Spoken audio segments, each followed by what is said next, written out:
Hello everyone, welcome back to a online solution. मैं हूं अशफाक। तो आज लाया हूं आपके लिए मैथ का वेरी वेरी इंपॉर्टेंट क्वेश्चन। आज इस वीडियो में हम लोग ज़्यादा सवाल तो नहीं पढ़ेंगे, लेकिन मैं बताता हूं कम से कम 20 सवाल पढ़ेंगे जो कि बहुत ही इंपॉर्टेंट है। तो आपको पूरी वीडियो देखनी चाहिए और हर सवाल आपको बनाने के लिए आना चाहिए। अगर आपको बनाने के लिए नहीं आ रहा, इसका मतलब कि आप में गड़बड़ी है, आप थोड़ा सा कम मेहनत कर रहे हो। तो आपको इन सभी सवाल को बनाना है और नीचे कमेंट करना है भाई कितना आपने सही बनाया। तो चलिए स्टार्ट करें, टाइम वेस्ट नहीं करेंगे। और आप मुझे अगर फॉलो करना चाहते हो तो आप इस आईडी से मुझे फॉलो कर सकते हो, टेलीग्राम करके, खास करके इंस्टाग्राम से भी मुझे फॉलो कर सकते हो। नीचे डिस्क्रिप्शन में लिंक दिया हुआ है, ठीक है। और अपना वेबसाइट का भी लिंक नीचे डिस्क्रिप्शन में दिया हुआ है, जिसमें हम लोग टेस्ट देते हैं, ठीक है ना।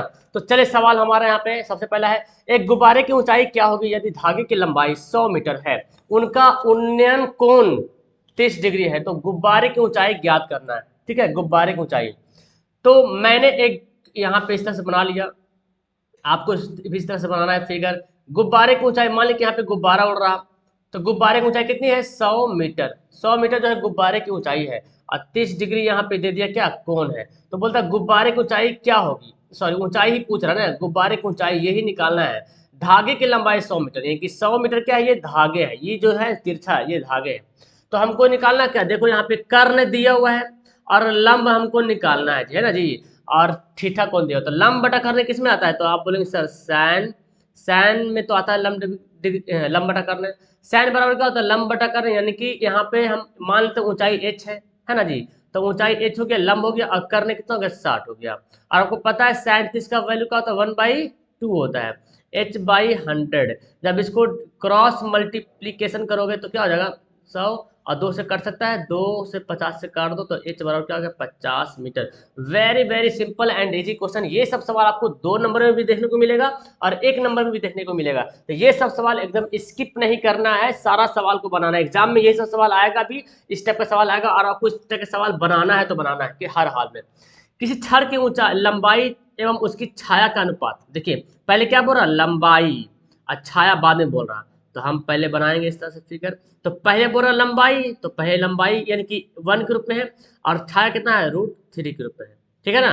अनुपात बोला जा रहा, मतलब ये अनुपात में ऐसा है, ठीक है, ये अनुपातिक मान है। तो बोलता थीटा का मान क्या होगा, देखो सिंपल सी बात है यार। तो tan थीटा बराबर क्या होता है, लंब बटा, ये क्या लंब है ना, यानी कि परपेंडिकुलर है, ये क्या आधार है। तो tan बराबर का लंब बटा आधार होता है ना, लंब बटा आधार, ठीक है ना। और tan थीटा तो हमको निकालना ही है।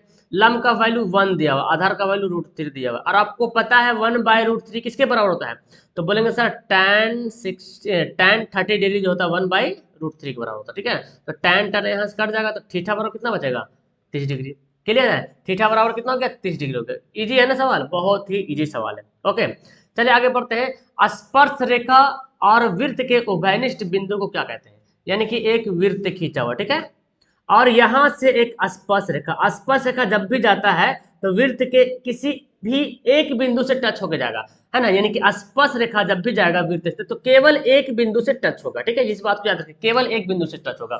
और यहाँ पे अगर त्रिज्या हम बना लें, तो ये त्रिज्या को अगर हम खींचते हैं, स्पर्श बिंदु जहां पे है, स्पर्श रेखा जहां जिस बिंदु को टच कर रही है, यानी कि उभयनिष्ठ बिंदु हो रहा, उस बिंदु को स्पर्श रेखा भी टच कर रही, और उस बिंदु, वो बिंदु जो है वृत्त का भी बिंदु है, और वहां पे एक त्रिज्या खींच दिया गया, तो उस बिंदु को क्या कहेंगे, देखो स्पर्श रेखा और वृत्त के उभयनिष्ठ बिंदु को क्या कहते हैं, उभयनिष्ठ बिंदु, जो बिंदु है ना, इसको क्या बोलेंगे, इसको बोलेंगे स्पर्श बिंदु। और ये जो ऐसे त्रिज्या खींचे यहाँ पे, तो इसको क्या बोलेंगे, ये लंब हो जाता है, क्या होता है, लंब होता है। सवाल ये भी बनता है कि स्पर्श रेखा वृत्त से खींची गई त्रिज्या स्पर्श रेखा या स्पर्श बिंदु पर क्या कहलाती है, तो लंब होती है, ठीक है। आगे है 7 सेंटीमीटर त्रिज्या वाले वृत्त की परिधि, भाई परिधि तो किसको बनाना नहीं आता, वृत्त की परिधि का फॉर्मूला भी आपको पता है, क्या होता है, 2πr। अर्धवृत्त का नहीं है, अलग है फॉर्मूला, अवृत्त यहाँ पे है। अच्छा, वृत्त की परिधि दिया हुआ कितना, 7 नहीं दिया हुआ, 7 सेंटीमीटर त्रिज्या ही दिया हुआ है, तो निकालना ही तो है। 2π का वैल्यू 22/7, और त्रिज्या कितना है, 7, 7 7 काट दो, 22 दूना 44। ये सब सवाल आया है एग्जाम में, ठीक है ना, और आएगा भी एग्जाम में, 1 नंबर में भी आएगा, 2 नंबर वाला सवाल में भी आएगा। तो इसलिए सवाल को यही सब सवाल देखना है, खोजना है और उसको बनाना है, ठीक है ना। प्रथम 10 विषम संख्याओं की माध्यिका क्या होगी, अरे भाई माध्यिका निकालना है, ठीक है, प्रथम 10 विषम संख्याओं की। तो पहले हम विषम संख्या लिखते हैं, प्रथम बोला जा रहा है मतलब स्टार्टिंग से। तो विषम संख्या कहाँ शुरू होता है, 1 से शुरू होता है, 1 3 5 7 9 11, 13, 15, 17, 19, कितना हुआ, 1 2 3 4 5 6 7 8 9 10 हो गया। प्रथम 10 विषम संख्या, तो प्रथम 10 विषम संख्या और सब देखो सबके सब विषम संख्या है। अब इसको माध्यिका निकालना है। तो मैंने बताया था जब इसको गिन लेंगे 1 2 3 4 5 6 7 8 9 10 विषय, और 10 क्या होता है, सम संख्या होता है। तो सम संख्या मतलब होता है, तो इसको बंटवारा करना और बीच में 2 पीस छोड़ना है। तो मतलब कि 4 पीस इधर बांट दो और 4 पीस इधर लड्डू दे दो। और ये सब के सब आरोही क्रम में अरेंज है, पहले से नहीं रहता तो हमको अरेंज करना पड़ता, ठीक है। अब 9 और 11 जोड़ दो और 2 से डिवाइड कर दो, कितना हो गया, 20/2, कितना बोले तो 10, यानी कि ऑप्शन नंबर ए बिल्कुल राइट आंसर हो जाएगा जी। क्लियर है। चलिए देखो आंकड़े का परिसर, परिसर बोले तो रेंज, रेंज क्या है, ओके, ये जो दिया हुआ है इसका हमको रेंज निकालना है। रेंज कैसे निकालते हैं, तो सबसे बड़ा वैल्यू को सबसे छोटा वैल्यू से घटा देते हैं। तो सबसे बड़ा वैल्यू कौन है यहाँ पे है जी, 25 है जी, है ना जी, सबसे बड़ा वैल्यू 25 है। और सबसे छोटी वैल्यू कौन है, तो सर यहाँ पे तो 5 दिख रहा, बिल्कुल 5 दिख रहा, तो हो गया 20। लेकिन भाई नहीं, सॉरी सॉरी, सबसे बड़ा वैल्यू तो 30 है ना, सबसे बड़ा वैल्यू 30 है और सबसे छोटा वैल्यू 25 है। तो हम भी मिस्टेक, मेरी आंखों का जो मिस्टेक हो गया, ऑप्शन नंबर क्या होगा, बी राइट होगा, ठीक है ना। 30 में से 5 घटा दिया। आगे है विषम संख्याओं की प्रायिकता। प्रायिकता तो पढ़े आप कि प्रायिकता किसको बोलते हैं ना, पढ़े हैं ना जी, प्रायिकता बिल्कुल पढ़े हैं। प्रायिकता विषम संख्या बोला, एक विषम संख्या, तो गिनो विषम संख्या कौन कौन है। एक देखो यहाँ पे विषम संख्या, एक यहाँ पे विषम संख्या, एक यहाँ पे है, एक ये है, एक ये है, यानी कि टोटल कितना है, 5 विषम संख्या है। और टोटल संख्या कितना है, 9 पीस है ना जी, 9। तो 5/9 ऑप्शन नंबर सी, ठीक है ना, option number C is the right answer. Clear है। आगे बोलते हैं निश्चित घटना की प्रायिकता नहीं होती है। अरे बाप रे, निश्चित घटना की प्रायिकता नहीं होती है, सवाल गलती है। निश्चित घटना की प्रायिकता होती है, ठीक है ना, नोट में लिखेंगे। यानी कि जो घटना जो कंफर्म है कि घटना घटेगी, तो निश्चित घटना की प्रायिकता क्या होगी, तो निश्चित घटना की प्रायिकता 1 होती है ना जी, एकदम 1 है कि कंफर्म है कि निश्चित घटना की प्रायिकता होगी। और एक सवाल आता है असंभव घटना की प्रायिकता। असंभव घटना की प्रायिकता अगर बोला जाए तो क्या हो जाएगा, 0, ठीक है ना, असंभव घटना की प्रायिकता 0। और निश्चित घटना, निश्चित मतलब कंफर्म होगी तो होगी, तो इसकी प्रायिकता क्या होगी, डी होगी, यानी कि 1 हो जाएगा, ऑप्शन नंबर डी। दो समरूप त्रिभुजों की परिमापों का अनुपात दिया हुआ है और उनकी माध्यिकाओं का अनुपात। तो मैंने इस तरह का सवाल आपको बताया था कि जब क्षेत्रफल का अनुपात दिया रहता है और भुजा का अनुपात निकालते हैं तो क्या करते हैं, उसका स्क्वायर रूट कर देते हैं, है ना जी, रूट कर देते हैं, तब निकाल लेते हैं। जब क्षेत्रफल रहता है तो, और भुजा दिया रहता है तो क्या करते हैं, स्क्वायर चढ़ाते हैं। लेकिन यहाँ पे दिया हुआ परिमाप और पूछ रहा माध्यिका, ठीक है ना, ध्यान से समझिएगा सवाल को। जब ऐसा सवाल आ जाए परिमाप देवल रहे और माध्यिका पूछे, तो कुछ नहीं करना, ज्यों के त्यों आंसर होगा, यानी कि वही इसके अनुपात है, यानी कि जितना परिमाप है उतना इसका माध्यिका है। क्लियर है, याद रखिए बात को, यानी कि माध्यिका और परिमाप का जो अनुपात है दोनों के दोनों बराबर है। क्लियर है। चलो आगे पढ़ते हैं। देखो यहाँ बोलता है बीच की दूरी, तो बीच की दूरी निकालने जानते हैं, x1 ये है, ये y1 है, ये x2 है, ये y2। फॉर्मूला क्या होता है, x1 माइनस x2 का whole square plus y1 minus y2 का होल स्क्वायर का ओवर रूट, ठीक है ना जी। अब यहाँ पे क्या करते हैं, x1 कितना है जी, 2 है, x2 कितना है, -2 है, और पहले से फॉर्मूला भी माइनस है, यहाँ पे भी माइनस है, तो माइनस माइनस +2 का स्क्वायर हो गया। ओके, y1 कितना है जी, 3 है, और y2 कितना है, यहाँ पे 3 है, तो लेकिन ये माइनस फॉर्मूला है तो देना पड़ेगा हमको भाई। चलो तो अब क्या हो गया, ये तो खल्लास हो जाएगा, कट जाएगा, है ना, ये 3 में से 3 के 0, खत्म हो कहानी उसका। तो 2 2 4 का स्क्वायर, तो वो वर्गमूल ऐसे, तो 4 का स्क्वायर बोले तो 4 निकल जाएगा बाहर, यानी कि 4 गुना 4, तो यानी कि 1 4 निकल के बाहर, यानी कि ऑप्शन नंबर 20 का राइट आंसर हो गया, है ना। तो उम्मीद है सबको बनाने आ गया। चलिए अब फटाफट करते हैं। द्विघात बहुपद दिया हुआ है, शून्यंक अल्फा बीटा भी बोल रहा है, तो बोलता है कि अल्फा प्लस बीटा का वैल्यू क्या होगा। ये सवाल तो मतलब आना ही आना है, तय है, ये नहीं आएगा तो फिर मैथ का सवाल ही गड़बड़ हो जाएगा, ठीक है ना। तो देखो अल्फा प्लस बीटा का वैल्यू क्या होता है, फॉर्मूला जानिए, -b/a। अब यहाँ पे समझो, एक्स स्क्वायर के जो गुना है उसको हम लोग ए बोलते हैं, यानी कि अगर यहाँ पे 2 रहता तो ए 2 कहलाता, लेकिन अभी कुछ नहीं तो क्या है, 1 है। अच्छा, एक्स का गुना को हम लोग बी बोलेंगे, और ये अचर पद तो सी है। अब देखो -b/a ये फॉर्मूला होता है, तो b का वैल्यू कितना है भाई साहब, b का वैल्यू -1 है सर जी, -1 है, और फॉर्मूला भी पहले से माइनस है, और b का वैल्यू भी -1 है, और a का वैल्यू भी क्या है सर, 1 है सर, 1। क्योंकि कुछ नहीं गुना तो 1 तो गुना होगा ये, तो 1/1 बोले तो 1, यानी कि option number C is the right answer. ठीक है, और कभी कभी बोलता है अल्फा गुना बीटा, तो C/A होता है। अब C का वैल्यू 4 है, A का वैल्यू 1 है, तो 4 हो जाएगा फिर। ठीक है ना। चलो जी, ये सवाल समझिए। ये दो LM दो समांतर रेखाएं हैं, ये L है ये M। ठीक है ना, और ये जो है इसे कटा गया, तो ये क्या हुआ, इस तरह से प्रतिच्छेद हुआ है, ये दोनों रेखा को प्रतिच्छेद किया है। तो बोला जा रहा है जो यानी कि ये कोण, ये वाला कोण इतना दिया हुआ है, ये वाला कोण इतना दिया हुआ है, तो इनमें से D का वैल्यू क्या होगा। तो आपको याद रखना चाहिए, तो पहले मेरी बात समझ लीजिए। ठीक है ना, कि जब दो रेखाओं, दो समांतर रेखाओं, ये दोनों समांतर रेखा है, ठीक है, इसलिए यहाँ पे बोला गया। अगर नहीं लिखा रहता तो हम नहीं बना सकते थे फॉर्म नियम से। जब दो समांतर रेखाओं को एक प्रतिच्छेदी रेखा करती है, तो इसका देखो ये कोण क्या कहलाता है, एकांतर कोण कहलाता है। ठीक है ना। ओके, और अगर ये जो दोनों लेते हैं, एक होता है क्या, एक एकांतर कोण हो गया। तो यहाँ पे एकांतर कोण कौन कौन बनता है, ये वाला बना और ये वाला बना। लेकिन जब ऐसे सवाल दिया जाए ना, ऐसे ये दोनों ये दोनों, तो ये इतना बात जानिए कि ये दोनों जो कोण है ना, अगर दो समांतर रेखाएं हैं उसको कोई प्रतिच्छेद किया, तो ये दोनों कोण का जोड़ 180 डिग्री होगा, और ये दोनों कोण का भी जोड़ 180 डिग्री होगा, और ऊपर वाला नीचे वाला कोण का भी जोड़ 180 होगा, इधर वाला भी जोड़ के 180 होगा। ठीक है ना। यानी कि अगर ये वाला कोण ये वाला कोण भी बोलता तो 180 होता, और ये वाला कोण ये वाला कोण भी बोलता तो 180 होता, ये वाला कोण ये वाला कोण दोनों मिला के 180 है, तो ये वाला भी कोण 180 है। मतलब पता चल गया है कि 3D प्लस 5, सॉरी ये 5 तो नहीं, 50 डिग्री है। ठीक है ना, 50 degree plus 2D plus 20 degree, ये दोनों मिलके कितना हो गया, 180 डिग्री। तो 3D और 2D कितना हो गया, 5D हो गया, और ये 50 है ना जी, तो एक 50 और 20 कितना हो गया, 70 जाके घट जाएगा, तो कितना हो जाएगा, 110। अब 5 से काट दो, 5 से काट दो, तो कितना होगा, 22 पचे 110 है ना जी, 22 पचे 110, यानी कि डी का वैल्यू कितना है, 22 है। समझ में आया। तो ये याद रखें, दोनों कोण का जोड़ 180 डिग्री होता है, इसलिए हम लोग इसको बना पाएंगे।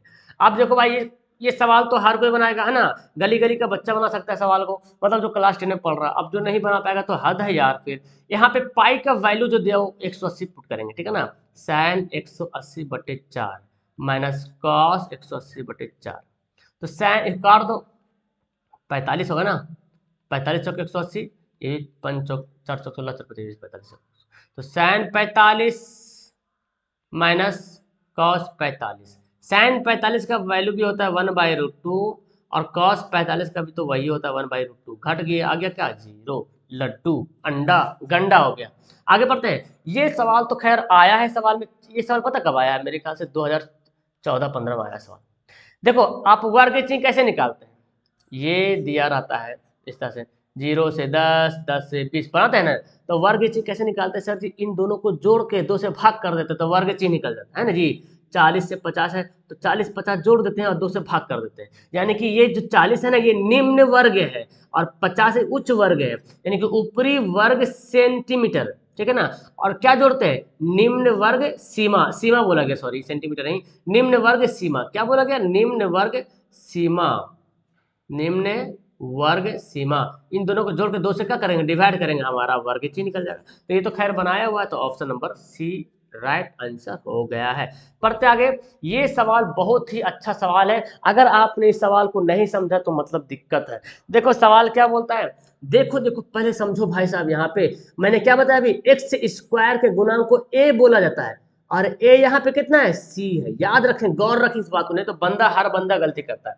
यहाँ पर ए का वैल्यू सी है, और यहाँ पे बी का वैल्यू तो बी ही है ना जी, और सी का वैल्यू क्या है, ए है। उल्टा हो गया, एक्सचेंज हो गया ना। अब बोलता है कि इसका मान निकालना है, alpha square plus beta square. क्या आपने पढ़ा है, ए स्क्वायर प्लस बी स्क्वायर का वैल्यू क्या होता है, ए, मैं लिखता हूँ फॉर्मूला, ए स्क्वायर प्लस बी स्क्वायर, ये अलग है, ए प्लस बी का होल स्क्वायर नहीं है, ए स्क्वायर प्लस बी स्क्वायर। इसका फार्मूला होता है ए प्लस बी का होल स्क्वायर माइनस 2ab। ठीक है, क्या होता है, ए प्लस बी का होल स्क्वायर माइनस 2ab। तो इसी तर्ज पे इसको बैठाते हैं, तो यहाँ पे ए की जगह पे अल्फा है, बी की जगह बीटा है, मतलब अल्फा प्लस बीटा का whole square minus 2 alpha beta.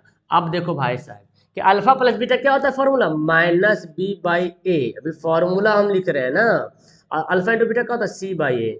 अब बताओ यहाँ पे b का वैल्यू कितना दिया, b का वैल्यू सर माइनस दिया हुआ है, b ही दिया हुआ है ना, तो माइनस भी है, यहाँ भी माइनस, सवाल भी माइनस है, यहाँ भी दिया माइनस, तो माइनस माइनस प्लस कर देते हैं।